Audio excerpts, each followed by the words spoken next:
Nacional, e hoje nós vamos entrar em mais um tipo de sistema tributário, né, de regime tributário. Então, nós vamos falar hoje sobre o lucro arbitrado. Bom, retrocedendo, né, nós iniciamos falando do MEI, né, além do MEI, né, que está aqui casadinho, nós falamos do Simples Nacional, que também é uma outra, é um outro regime tributário, uma outra modalidade de tributação. Do Simples Nacional, nós já pulamos para o lucro presumido e até aqui foi a nossa prova. E hoje, né, hoje a nossa ideia é que a gente trate a respeito do lucro arbitrado, tá? Como a própria palavra já diz, né, e já sugere, lucro arbitrado. O que é isso, minha gente? Isso é uma arbitragem, é um arbitramento, ou seja, você vai estabelecer, né, um valor para o seu lucro. E aí, quando você faz isso, ele não deixa de ser uma espécie de estimativa, né? Você não consegue ter uma certeza exata de qual que seria o valor correto. Por isso que se chama de arbitrado. Mas vamos lá.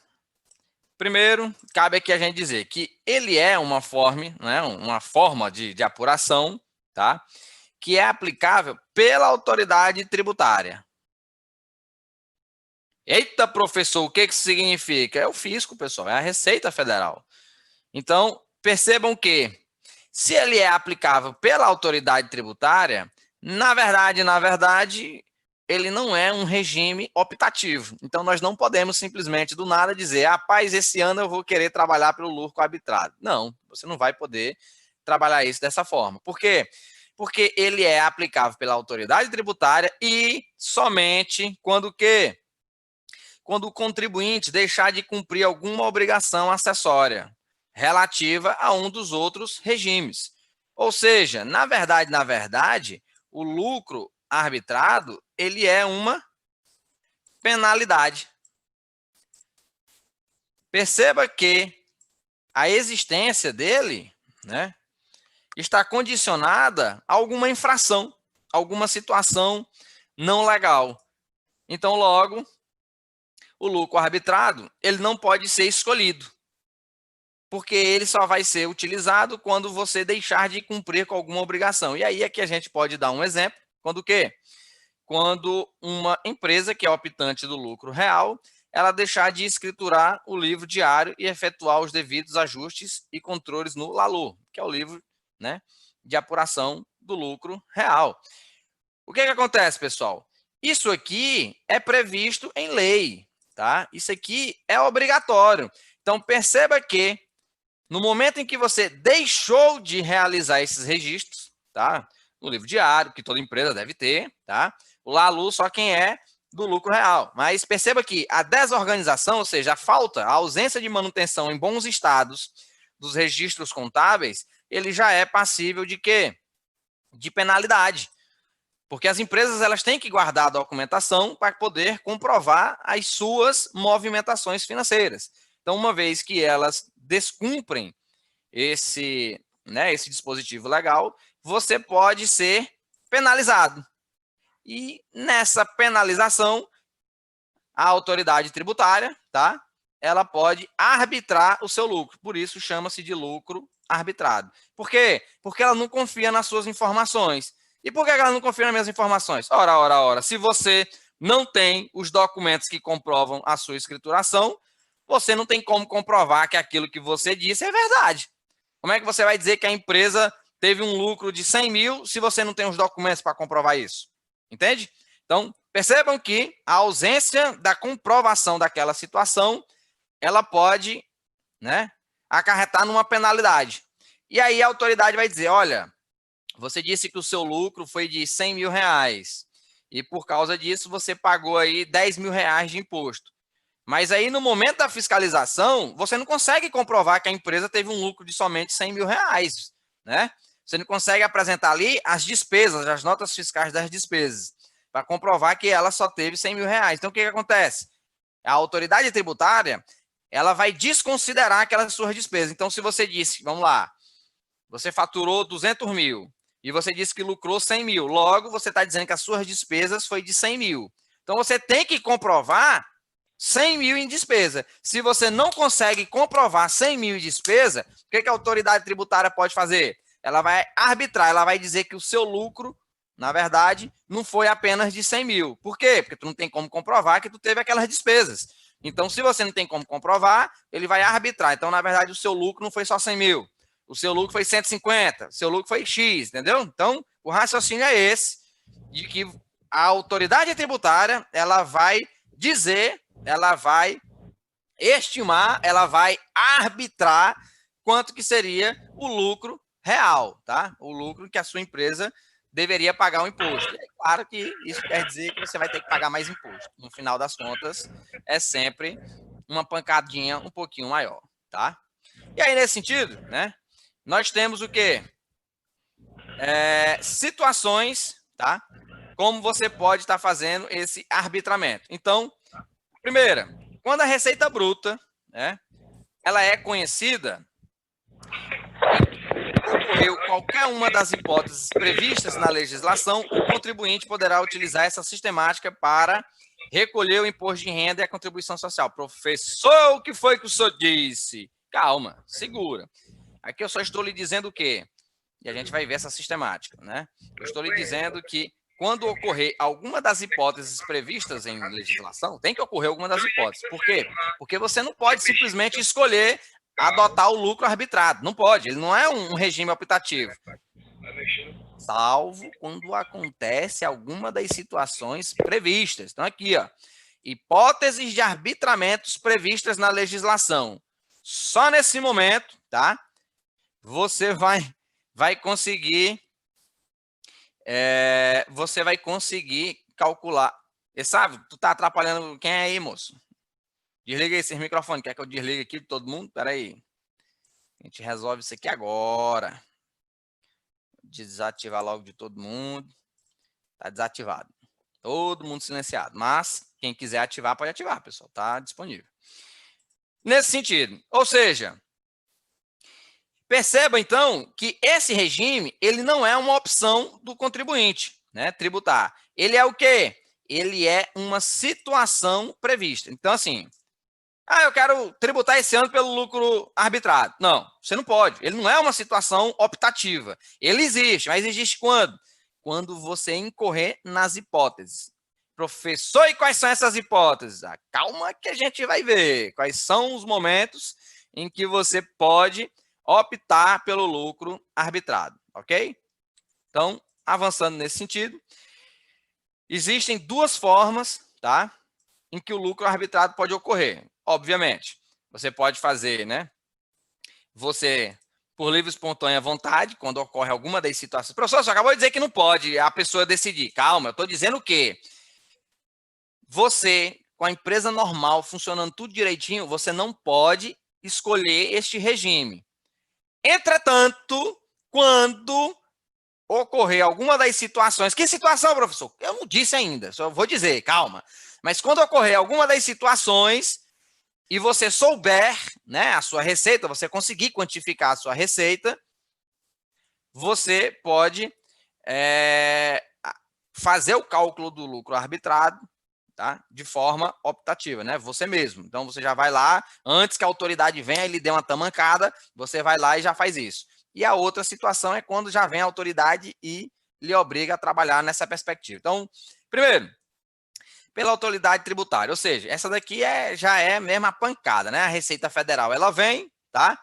E ela vem por quê? Porque você deixou, né? No caso, a empresa deixou de cumprir com alguma obrigação, tá, acessória relativa ao regime, e aí pode ser qualquer um dos regimes. Se você infringiu na norma, se você está fraudando de alguma forma, se você está, né, deixando a desejar de cumprir algum dos requisitos, você automaticamente já pode ser autuado e ter o seu lucro arbitrado.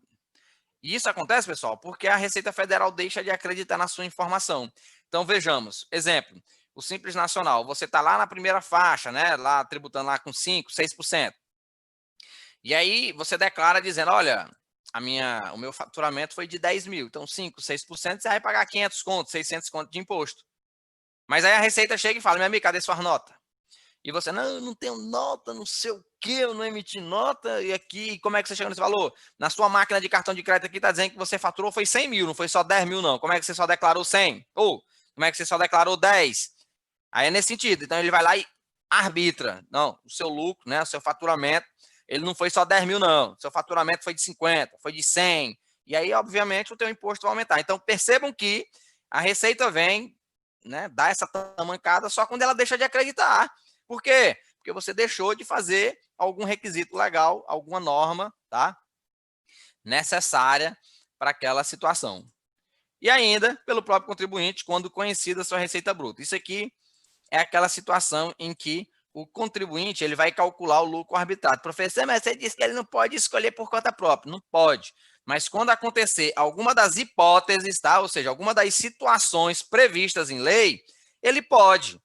Por quê? Porque ele não tem que esperar a Receita chegar e descer o tamanco nele, não.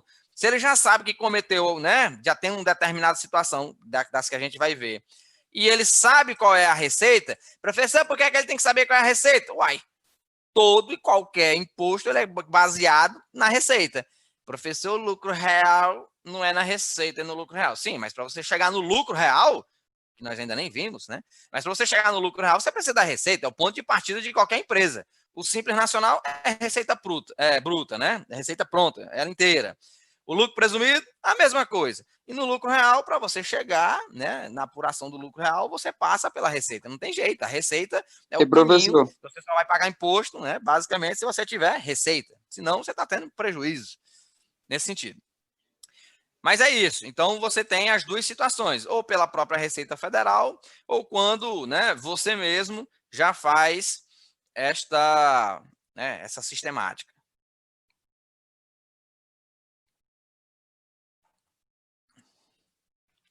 E aí, avançando, né? Vamos ver aqui agora questão de hipóteses de arbitramento, tá?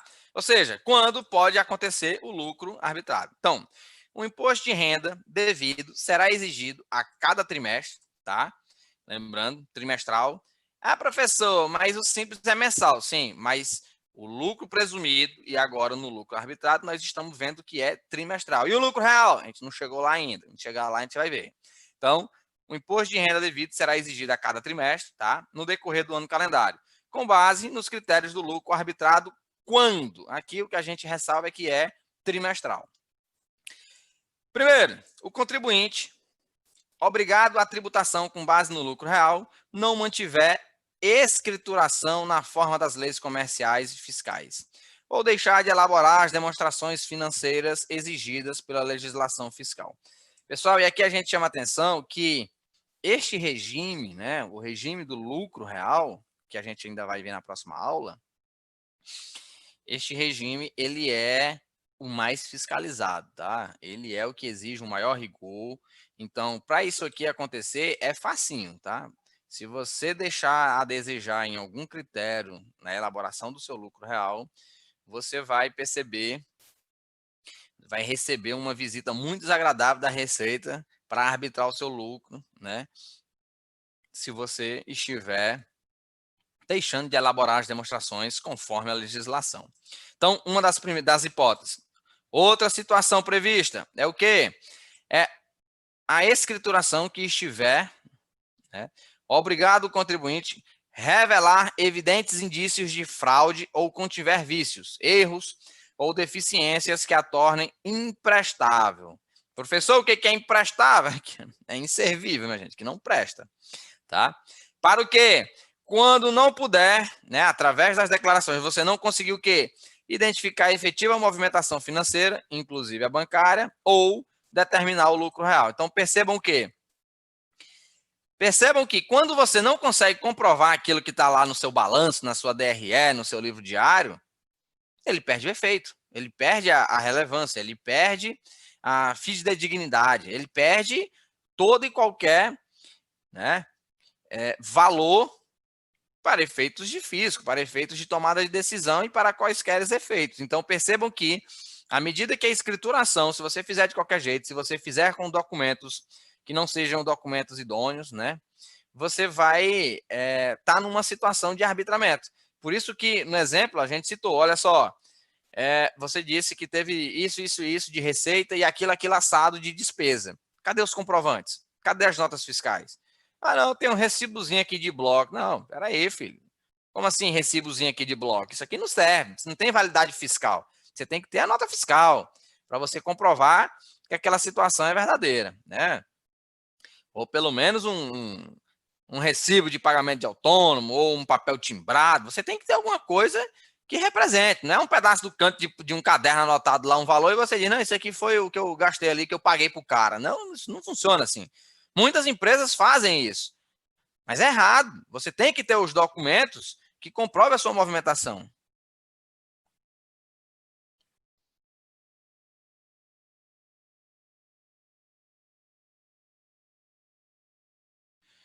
Deixa eu ver se eu entendi. Se o contribuinte ver o erro e for atrás da receita regularizar o faturamento, ele paga um valor. Ok. Mas no caso, se a receita vinha atrás dele, ele vai pagar um valor maior, seria o mesmo valor que ele pagou caso ele tivesse ido regularizar seu faturamento. Não, quando a receita vem é sempre pior, né? Primeiro que ela pode te multar. Além, claro, do arbitramento, né, de majorar o seu faturamento, o seu lucro e tudo mais, você também pode ter as outras sanções, né, como multas e tudo mais. Então, quando ela vem, ela já vem com a faca nos dentes. É mais ou menos o que acontece com, né, o imposto de renda, né? Vamos imaginar aqui, ó, o que, que acontece? Quando a gente faz a declaração do imposto de renda pessoa física, a gente tem a opção de consultar se está na malha fina, né? Então, antes, né, você fez a declaração, encheu com aquelas despesas médicas lá não comprovadas e tal, aí tu percebe que a tua declaração está na malha fina. O que, que eu aconselho? Essas despesas existem? Você tem como comprovar? Você tem os recibos? Você tem, né, tudo bonitinho? Não, não tenho. Pois vamos tirar. Vamos tirar porque se você está na malha fina, esse é um momento bom para você corrigir aquilo que você errou. Agora, se você tem a documentação para comprovar, né, bancar mesmo essa fiscalização, aí a gente deixa. Por quê? Porque quando você é convocado para comprovar, aí já não é mais boa vontade, entende? Já não é você corrigindo um erro que você percebeu. Um erro que você percebeu, né? Um erro que não passou. É eles encontrando uma fraude, um vício, um erro ou alguma coisa. E aí, quando são eles que encontram, aí vem a sanção, aí vem a multa, entende? Aí o bagaço é sempre pior, é nesse sentido. Principalmente se houver comprovado, né, má fé e tudo mais, aí é que o negócio fica pior ainda. Mas assim, claro, professor, e qualquer situação, como é que eles vão considerar isso? Percebam que a gente fala aqui, ó, evidentes indícios, né? Obviamente que o cara também não vai. Todo mundo é inocente até que se prove o contrário. Então, é nesse sentido, entende? Mas quando você preenche as declarações, quando você informa, ninguém vai lá botar a faca no pescoço do contador ou do empresário. Ei, meu amigo, eu quero 100 mil de imposto esse mês. Não, você declara. Então, perceba que quando você declara, na verdade, é uma confissão. Agora, o que acontece?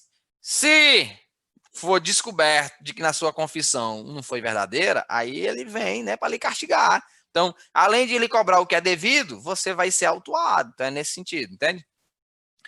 Mas avançando, o contribuinte, também uma outra hipótese, né? O contribuinte deixar de apresentar à autoridade tributária os livros e documentos de escrituração comercial, fiscal ou livro caixa. Professor, minha empresa é do Simples, não precisa. Precisa, minha gente, por favor. Toda empresa precisa ter, no mínimo, na pior das hipóteses, tem que ter ali um livro caixa, né?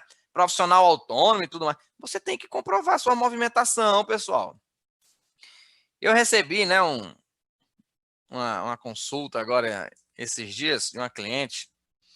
Aí ela, Rodrigo, eu tô aqui, né, para ajudar aqui uns parentes. Teve alguém que faleceu e aí tem lá cento e tantos mil na conta e tal, e eu tô precisando.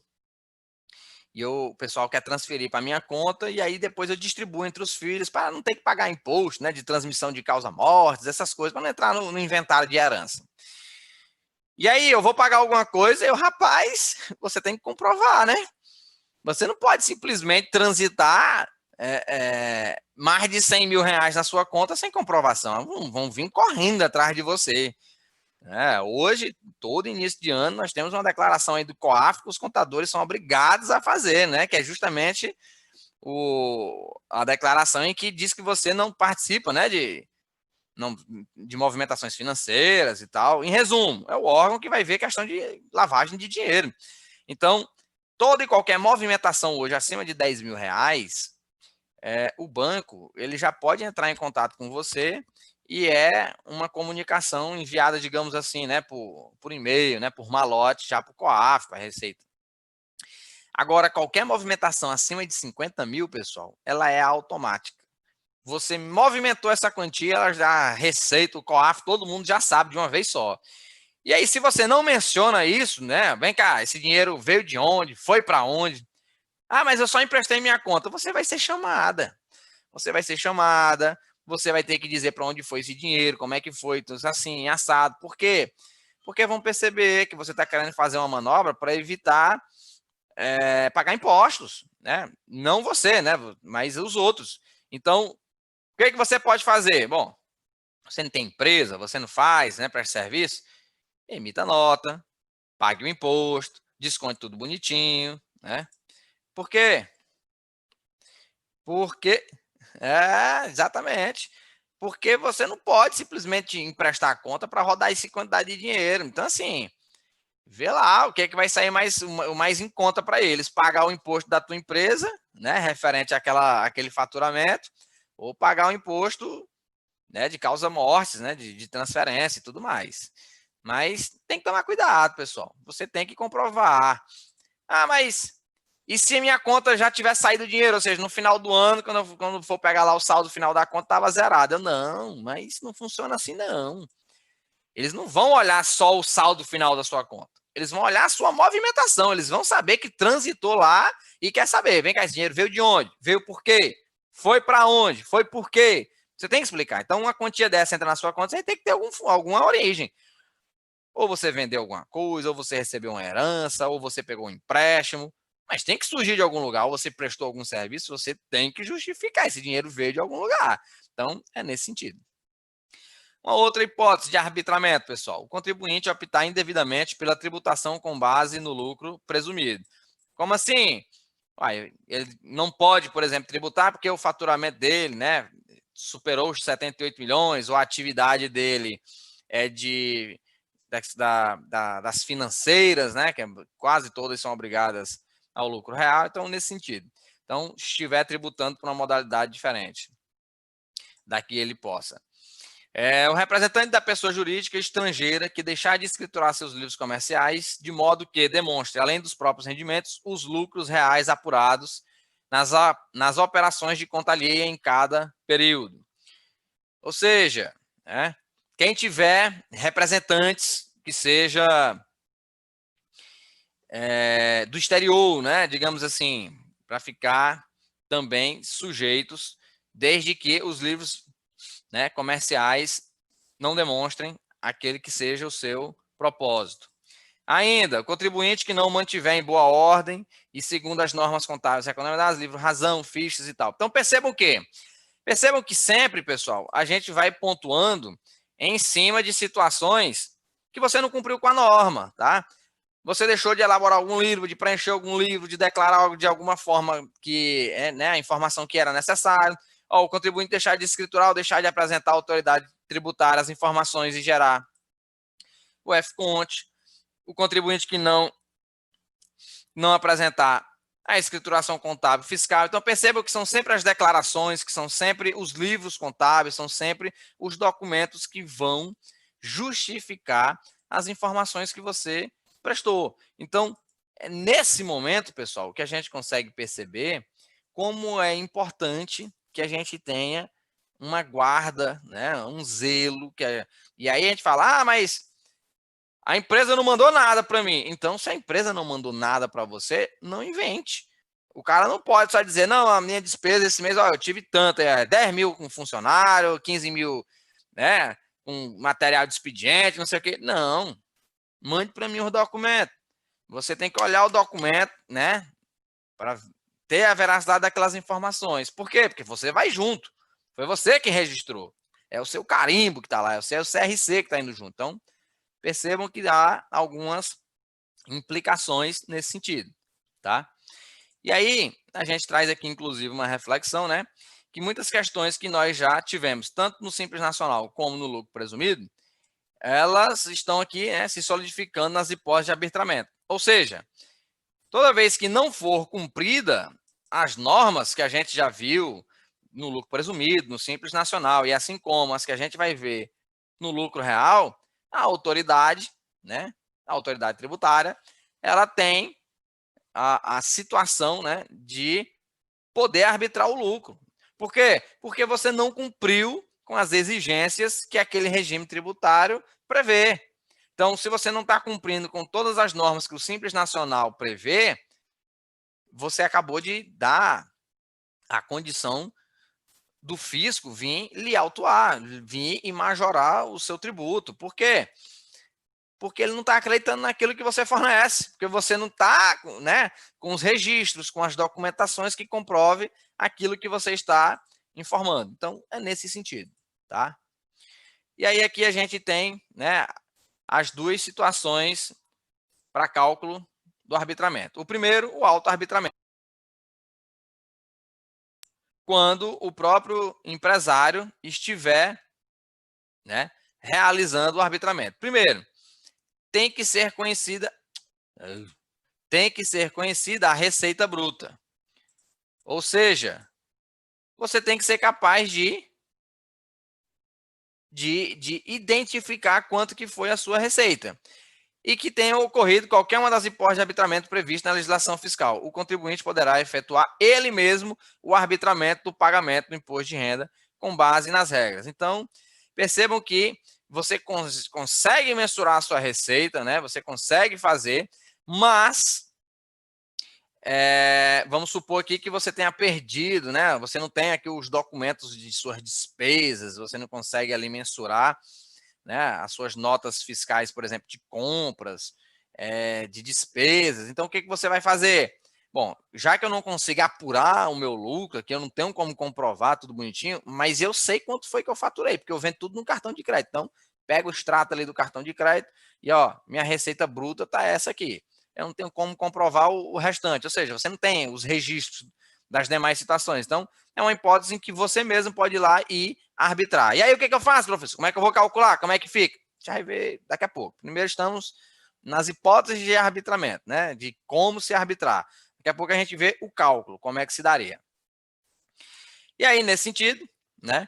A opção pelo lucro arbitrado será manifesta com o pagamento da primeira cota ou cota única do imposto de renda, correspondente ao período de apuração trimestral, tá? Em que o contribuinte, pelas razões determinadas na legislação, se encontrar em condições de proceder ao arbitramento do lucro. Então, percebam o quê? Então, ó, nós estamos aqui tributando a empresa pelo lucro real. Vamos fazer aqui. Primeiro trimestre, lucro real, bonitinho.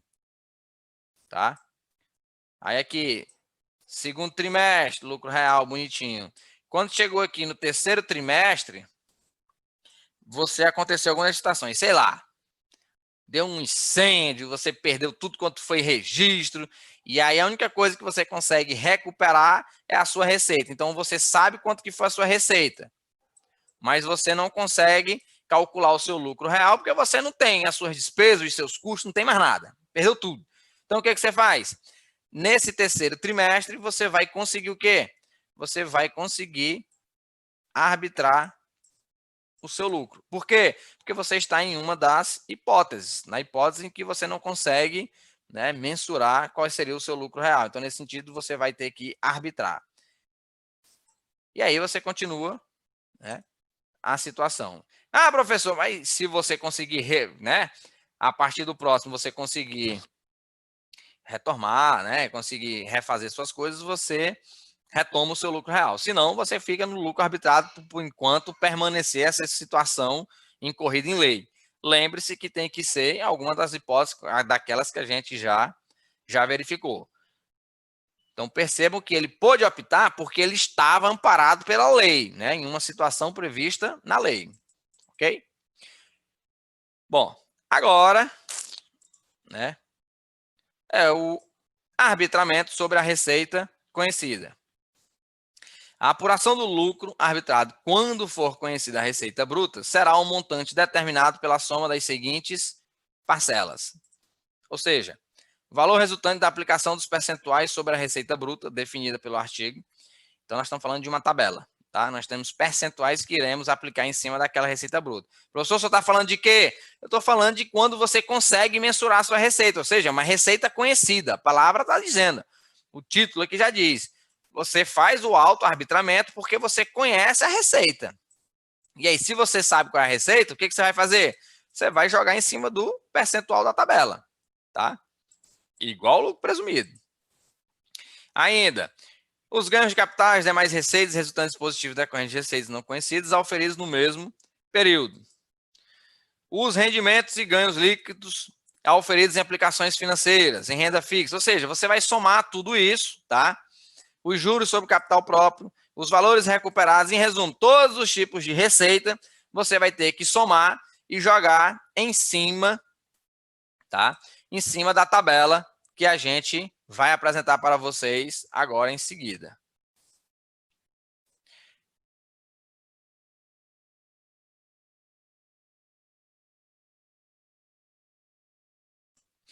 Vamos lá. Para o imposto de renda, os percentuais a serem aplicados sobre a receita bruta, quando conhecido, ou seja, quando você sabe qual é a receita, são os mesmos aplicados para o cálculo da estimativa mensal do lucro presumidos, acrescidos de 20%.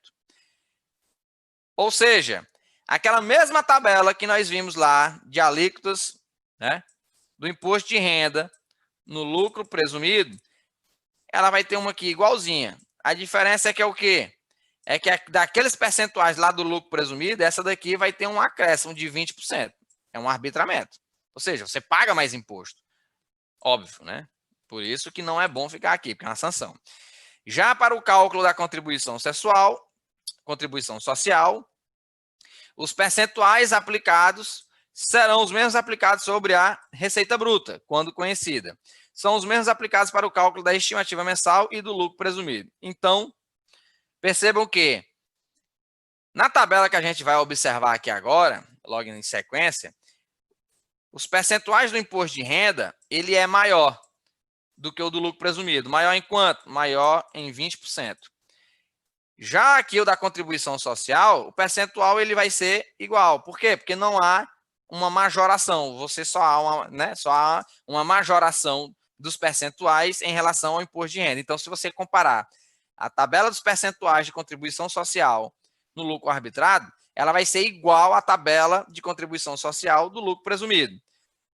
E do imposto de renda? Não. A tabela do imposto de renda do lucro presumido, ela é menor do que a do lucro arbitrado. Por quê? Porque há essa majoração de 20% nas alíquotas do imposto de renda. Então,